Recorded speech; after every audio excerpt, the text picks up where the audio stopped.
this issue of, yeah, well, you pick and choose. My religion says that being gay, bi, trans, lesbian is a sin. Your religion also says that having sex during your period is a sin. How come you ignore that? Your religion also says that eating bacon is a sin. How come you ignore that? Your religion also says eating lobster is a sin. Cutting the sides of your hair is a sin. Wearing clothes made out of mixed fabrics is a sin. Getting a tattoo is a sin. A man trimming the edges of his beard is a sin. You run all over the Leviticus and these other places, and you talk about an abomination, but then, you'll eat shellfish, and, and you'll cut the edges of your beards, and you'll sow different seeds in your fields. And certainly, anybody heard this? Anybody heard this? That if a woman is not a virgin on her wedding night, she's to be stoned to death, and that planting two different kinds of seeds in the same field is a sin. But that's too hard for you, so you've decided that God didn't mean any of that, he only meant the being gay part. Listen, if you're going to spread hatred towards others by quoting the Bible at them, make sure that you first follow the entire thing, or shut the entire up. Language. And then for most Christians, they just start going, well, Abba. Let me help you. There are three types of laws in the Bible. There's moral law that is forever binding on all people in all places and all times.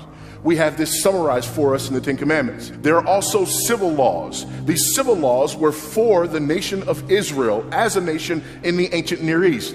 These laws expired with the nation of Israel, but they are still of general equity because they're based on those moral laws. Thirdly, we had the ceremonial laws. These ceremonial laws were laws that were designed to do two things. Number one, identify Israel as God's unique people, worshiping him uniquely in their context, and secondly, to point forward to the person and work of Christ. So when you talk about cutting the edge of the beard, you're actually talking about ceremonial law and Israel not being like the nations around them. When you're talking about their dietary laws, you're talking about Israel not being like the nations around them. When you talk about civil laws, you are right. We are not bound by those as they are, but they are of general equity. This is why in our own laws, we refer to things like negligent homicide, which in Leviticus would say, if your ox gores someone, you're accountable for what your ox has done.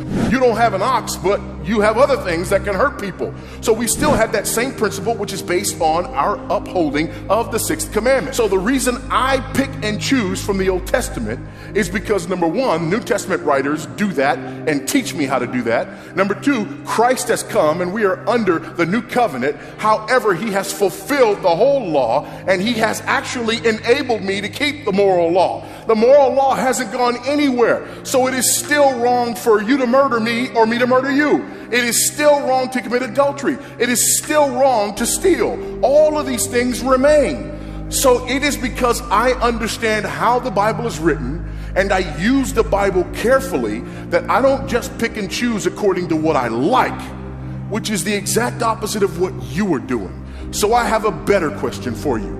You wanted to know why I pick and choose certain parts of the Bible.